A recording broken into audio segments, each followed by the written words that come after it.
Halloween, a holiday steeped in history and tradition. With the spookiest day of the year fast approaching, I thought it would be fun to mix things up and explore a few of the darkest cases from the past 2 centuries.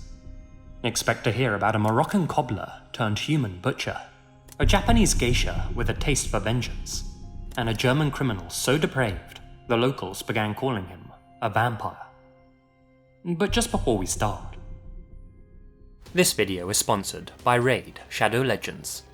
Last time I told you about the hundreds of different champions and artifacts that you can collect in Raid, but today I want to introduce you all to the Doom Tower, a giant prison filled with the most powerful bad guys around. They're planning a breakout, and it's your job to go in and knock some heads, but choose your team wisely. A couple of bosses need specific mechanics to beat them. For example, the Scarab King. He takes barely any damage unless you reduce his max HP, and if you attack him without a shield buff on, he'll obliterate your team in no time. Right now, Raid's running a trick-or-treat promotion, where you can win a bunch of real-life and in-game prizes, including $1,000 Amazon gift cards, and some of the best epic and legendary Halloween champions in Raid. The best part? It's completely free. All you need is your Raid player ID. Download Raid with my link in the description, then head to trickortreat.plarium.com. Enter your details, spin the wheel, and get your prize. This special event runs from October 15th to November 5th, and once it's over, that's it. So be quick.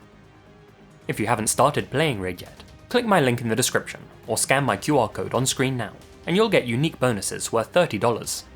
We're talking a free epic champion, Rector Drath, 200k silver, 1 energy refill, 1 XP boost, and 1 ancient shard, so you can summon awesome champions as soon as you get in game. All that treasure will be waiting for you right here.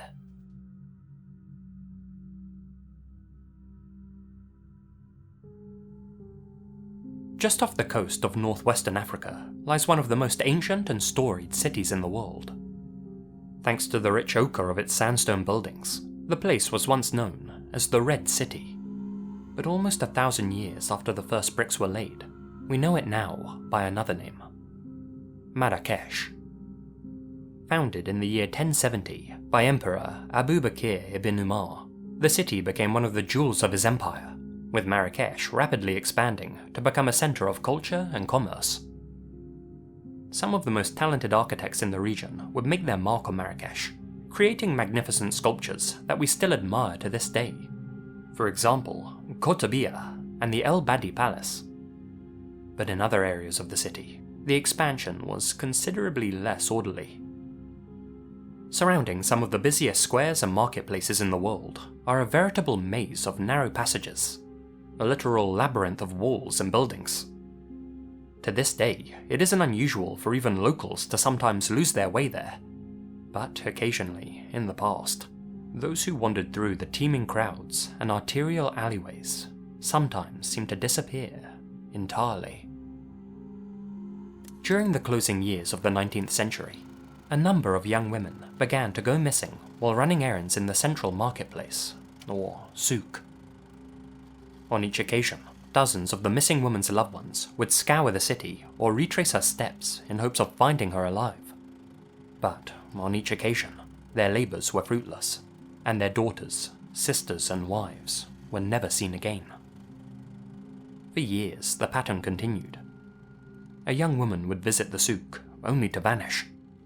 Her loved ones would retrace her steps, and, in each instance, would wind up at the store of a shoemaker, one belonging to a man named Hajj Mohammed Mesfoui. Mesfoui primarily made his living by repairing shoes, but the small shop that he owned became host to a number of other services too. Mesfoui employed a 70-year-old woman named Anna, whose job it was to compose written letters on behalf of the mostly illiterate people of Marrakesh.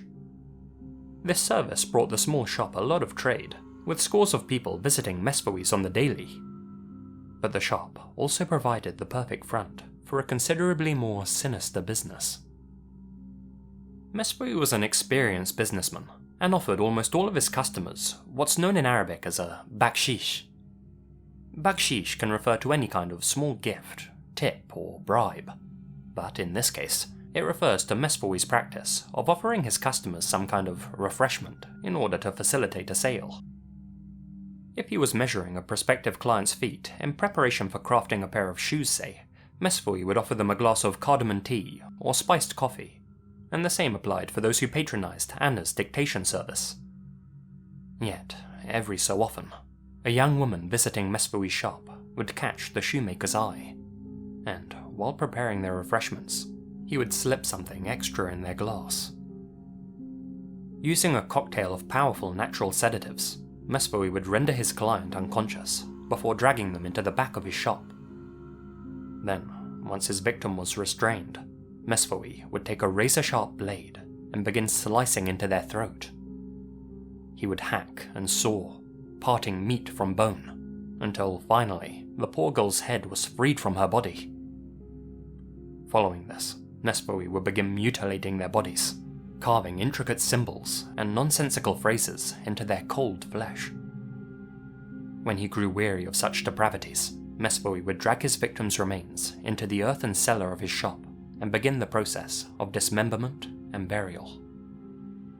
In total, he was responsible for the disappearances of 36 young women.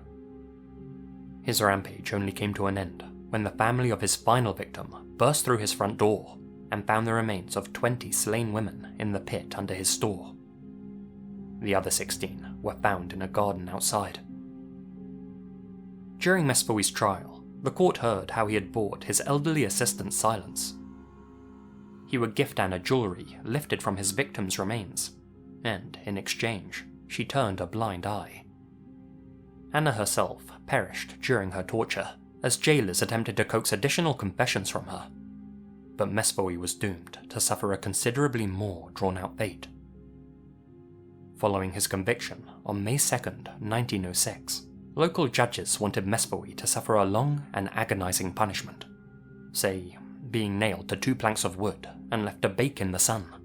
But international pressure forced Moroccan magistrates to lessen Mesfoui's sentence. Just as he had removed the heads of 36 women, Mesfoui was now to have his own head lopped off. This was something Morocco's European neighbours to the north found more humane. But the judgment came with a caveat. In order to appease the citizens of Marrakesh, who were enraged by this light sentence, Mesfoui was also condemned to daily public lashings for an entire month.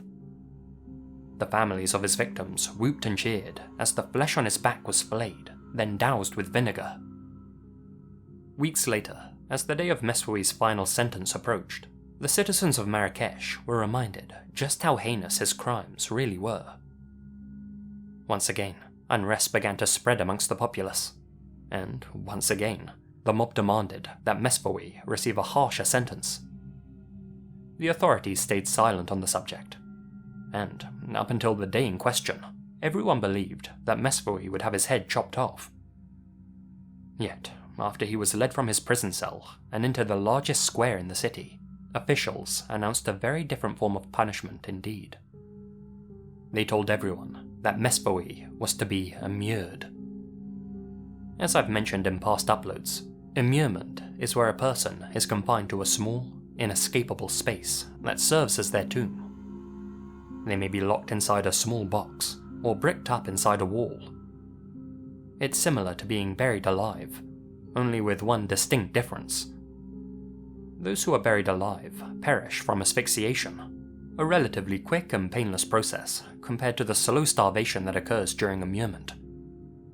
Those who are immured experience their own body slowly eating itself, while their tongue swells so much that they can barely breathe. Some deteriorate into such a madness that in the end, death is a mercy. Mesfoui was said to have screamed and howled for mercy as his jailers revealed his final resting place. In secret, authorities had commissioned 2 masons to create a small chamber in the thick walls of the city's main bazaar. Mesfoui's new cell was only 2 feet deep and wide, and 6 feet high. Chains were fixed to the chamber's rear, and as Mesfoui's restraints were affixed to him, he continued to beg for mercy. His pleas fell upon deaf ears. Hundreds of his victims' family members filled the square, and rather than sympathize, they instead threw offal at him. As the first bricks were laid, the crowd hurled insults at Mesfoui, laughing at his anguish as he pleaded to have his head removed instead. When the final brick sealed up Mesfui's tomb, the crowd fell silent, but only so they might better hear the man's screams of horror from inside. When he cried out in anguish, the crowd cheered. Locals would pass by the square regularly to hear Mesfui screaming from within their city walls. Word has it that he could be heard sobbing, begging, and screaming for 3 days straight, before finally falling silent. Many locals voiced their anger that he had gotten off so lightly, perishing so quickly.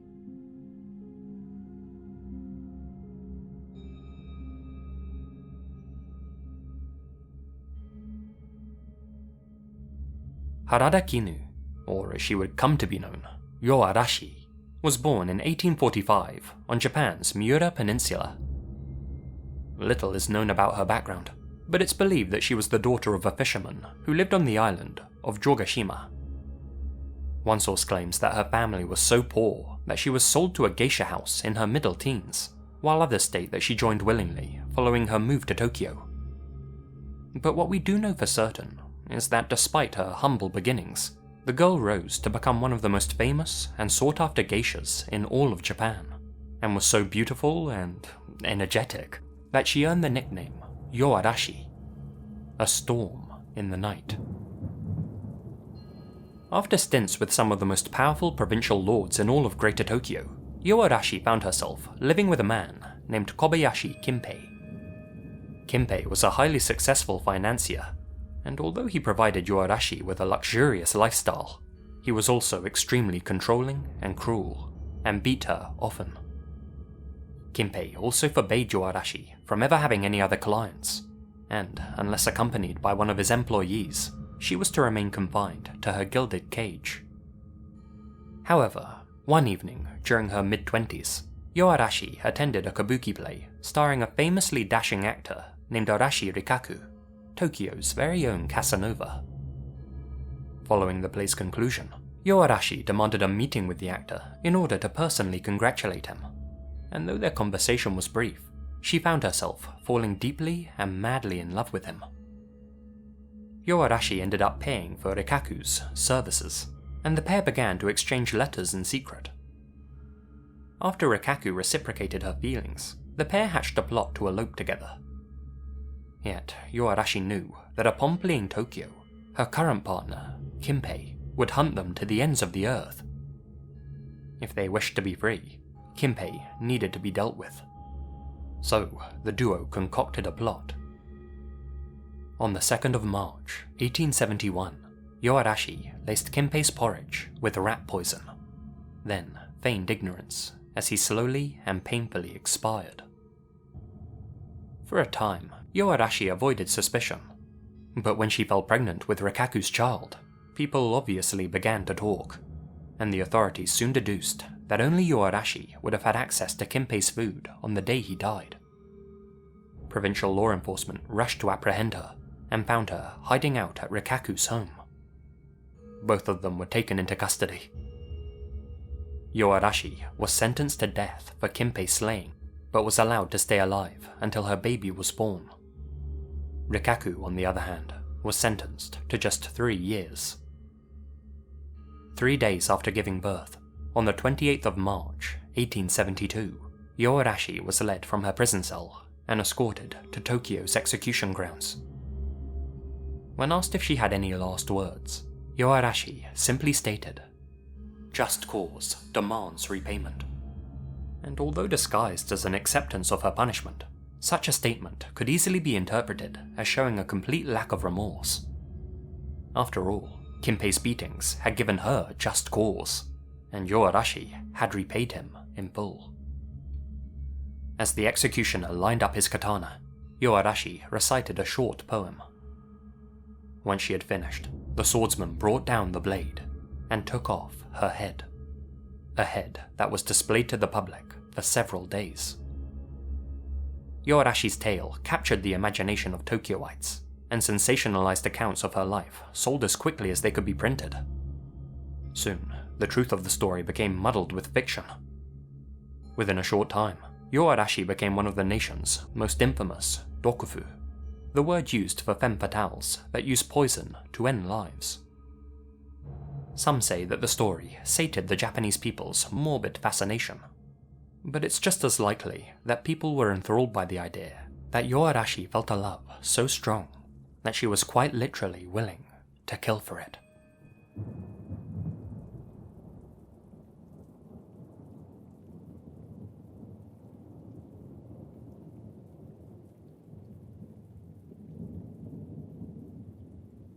On the 26th of May, 1883, a Mr. and Mrs. Curtin of Mulheim am Rhein, Germany, welcomed their first of 13 children into the world. A son whom they named Peter. Peter's father was particularly cruel, and would sometimes force the entire family to watch as he beat one of them for some minor infraction. The situation was so dire that Mr. Curtin was jailed for 18 months in 1897.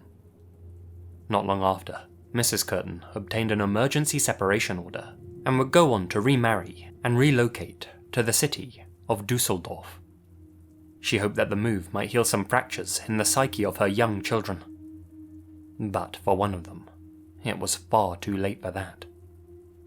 Unfortunately for her and the city, her eldest son, Peter, would grow up to earn the nickname the Vampire of Dusseldorf. Peter began to exhibit frightening behavior from the age of 5.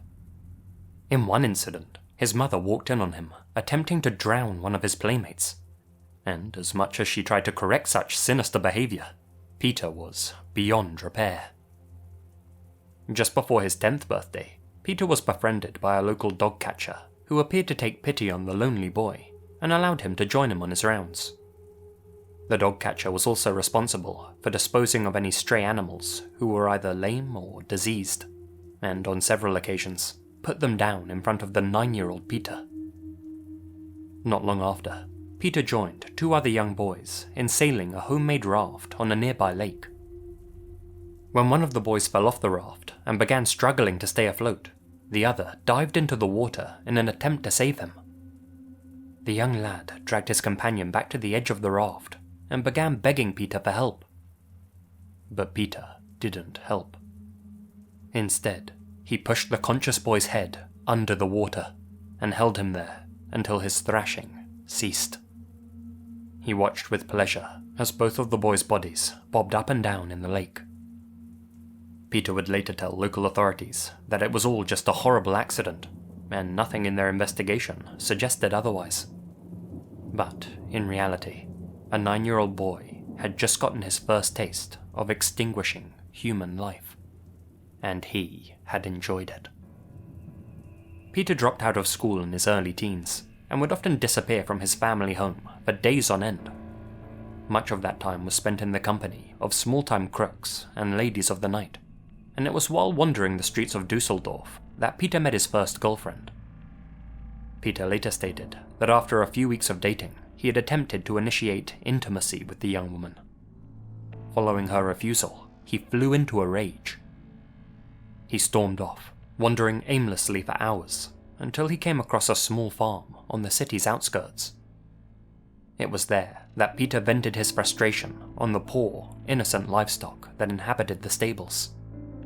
Using a variety of sharp and blunt farming equipment, Peter set about slaughtering as many animals as he could before their screeching woke a nearby farmer. After hearing about this incident, Peter's stepfather attempted to set him on the straight and narrow. He arranged for Peter to become an apprentice moulder, but over the next 2 years, Peter's behavior gradually worsened, until, one day, he stole as much money as he could from his family and his employer, and ran away to begin a new life of criminality. During the summer of 1904, Peter was drafted into the 98th Infantry Regiment of the Imperial German Army, and was briefly stationed in the occupied city of Metz. He found life in the army to be tedious, but he soon found a very special way of keeping himself entertained. He would work out which areas of the city were popular with homeless people, then would set fire to buildings in those areas in hopes of roasting them alive. When he heard that the military police considered him a suspect in the arsons, Peter attempted to flee his post, but was quickly apprehended and questioned by the officers. Peter admitted to 24 different acts of arson across the city of Metz, as well as attempted desertion.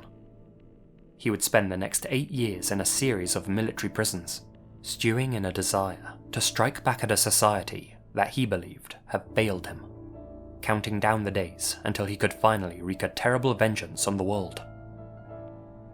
Come 1913, Derendorf Prison didn't release a reformed citizen back into their society. They released a monster upon it.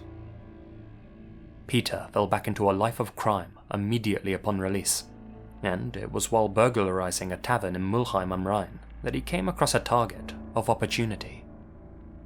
Tucked up in a blanket in one of the bedrooms was a 9-year-old girl named Christine Klein. As he stared at the serene look on the child's face, all the vengeful jailhouse thoughts that had festered inside of him came rushing back. Peter strangled Christine unconscious before slicing her throat. The very next day, Peter returned to the scene of the crime and sat alone in a small tap house that had a view of the Klein household. As he watched the police officers coming and going, he began to overhear snippets of a conversation from the next table over. Peter's fellow patrons discussed how only a monster could commit such a terrible act, and admitted that the incident had made them fear for their own children's lives. Anyone else might feel shame upon hearing such a conversation, but instead of remorse, Peter felt pride. He would occasionally visit Christine's grave and handle some of the fresh dirt which lay atop of it with pleasure. Following another spell in prison for petty crimes, as well as an unsuccessful and unfaithful marriage, Peter found himself desperate, angry, and alone. There was nothing to dampen his murderous rage, and in early 1929, a then 46-year-old Peter began to act upon his darkest desires. On the 3rd of February 1929, Peter noticed an older woman walking near some parkland. He followed her until they were both alone. Suddenly, Peter rushed up behind her, threw his arm around her neck, and growled, "Don't scream," into her ear. After producing a sharpened pair of scissors, Peter stabbed the woman 24 times, with some wounds being so deep that the scissors struck bone. Less than a week later, Peter ambushed another 9-year-old girl named Rosa Olga. He strangled her unconscious before descending into a frenzy of savage butchery. Once she was deceased, Peter set Rosa's body on fire, then briefly watched her burn before fleeing the scene. February 13th saw Peter attack 45-year-old mechanic Rudolf Scheer. Rudolf was stabbed more than 20 times before Peter gouged his eyes out. Following the discovery of his body, Peter revisited the scene of the crime, feigning ignorance while chatting with police officers. Following an increase in police activity surrounding the slayings, Peter made the decision to lay low until the late summer of 1929. But after a young woman named Maria Hahn caught his eye, he resumed his grisly work. Peter began dating Maria on and off in early August, and after gaining her trust, lured her into a secluded meadow and stabbed her to death. He later stated that it took Maria almost an hour to die, and that he deliberately prolonged her suffering as a form of entertainment, and he went on to taunt local law enforcement by sending them an anonymous letter describing where they could find Maria's remains. In order to confuse the investigation, Peter switched up his weapon of choice from a pair of scissors to a razor-sharp blade. And on the night of August 20th, he attacked 3 different people in a series of frenzied stabbings. 3 days later, Peter cornered 2 young sisters, aged 14 and 5, as they departed a small fairground. After promising the older girl that he would reward her should she go and purchase some items for him, Peter led 5-year-old Gertrude Hammacher into a secluded field before strangling her. When Gertrude's older sister returned, Peter lunged at her, sinking his teeth deep into her throat before guzzling down the blood which seeped from her wound. The very next day, Peter asked a 27-year-old servant girl to join him on a date. When she refused, he stabbed her repeatedly in the neck and head. Somehow, the servant girl survived her injuries, and was later able to give a full and detailed description of her assailant to police officers. Peter waited until late September to once again indulge in his ghoulish desires. After meeting a 31-year-old housemaid at a Dusseldorf train station, the urge to kill overwhelmed him. He managed to persuade the young Ida Reuter to join him for a cup of coffee. Then, after the pair went for a walk along the banks of the Rhine River, he attacked her, this time with a hammer. Ida begged for him to spare her life, but Peter flat out refused. November of 1929 saw Peter take the life of 5-year-old Gertrude Alberman, dispatching of her with a single stab wound to the left temple. Peter later told police that after she had collapsed to the ground without a sound, he set about mutilating her body before composing another anonymous letter describing where her remains could be found. 6 months later, in May of 1930, Peter played the White Knight to a young woman named Maria Biluck, who was being pestered by a prospective suitor. He chased away the young man who was bothering her, and then invited her back to his apartment for some refreshments. Once the woman had calmed down, she recognized that Peter was attempting to woo her. She rebuffed his advances, but Peter seemed to take the rejection in his stride before offering to walk her home. Once the two were alone in a section of woodland, he attempted to strangle her. For some reason, though, when this woman begged for mercy, Peter relented.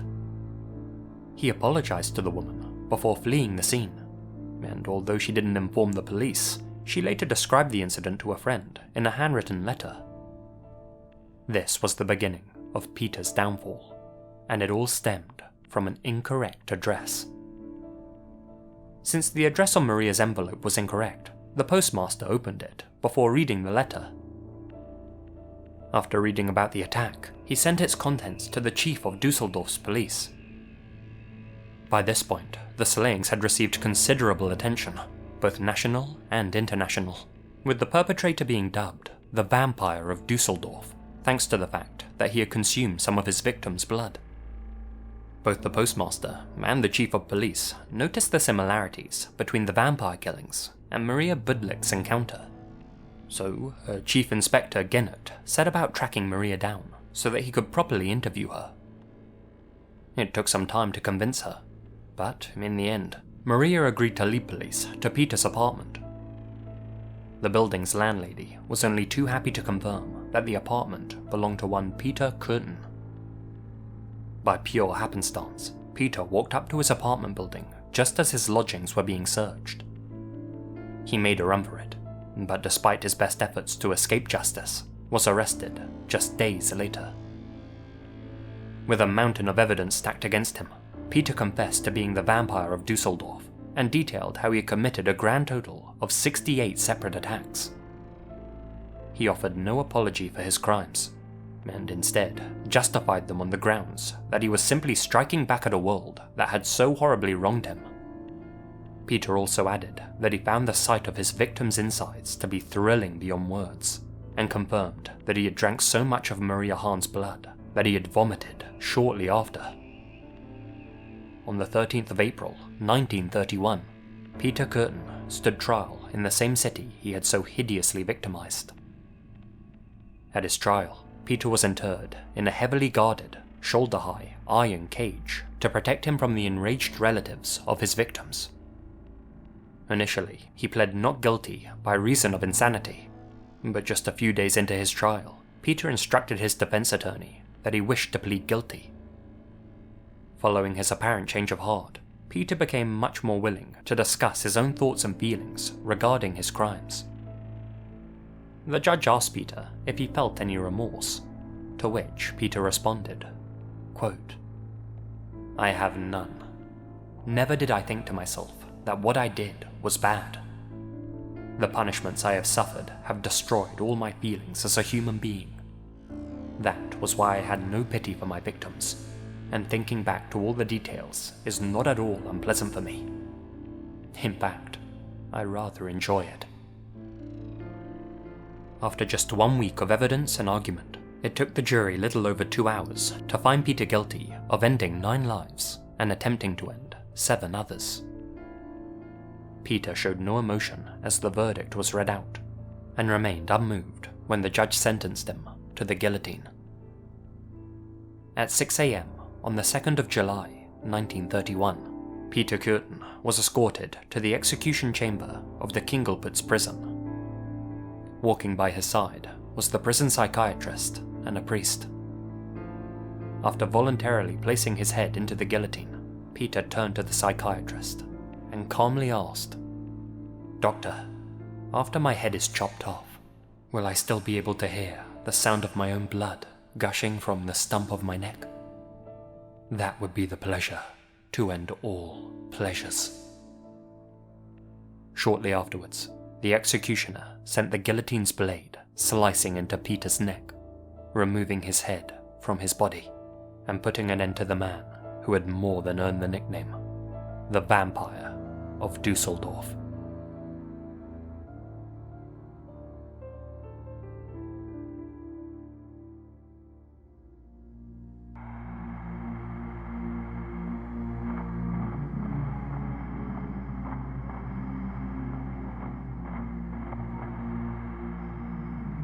Hey guys, Lazy here, and thank you very much for listening.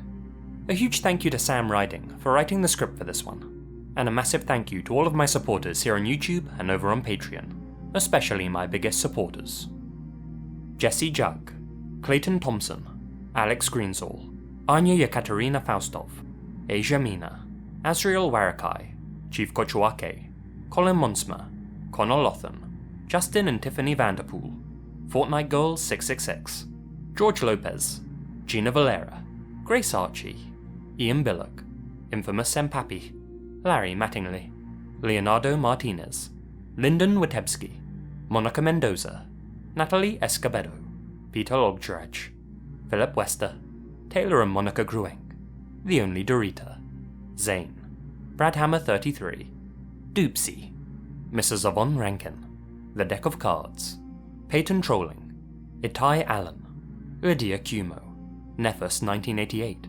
Jacqueline Guevara-Phelan, and Torpid Chair 1139. Thank you guys so much for your continued support. Be sure to smash that like button or I'll smash you, and you'll be hearing from me again very soon. Until then, you all stay spooky. And remember, the best things happen in the dark.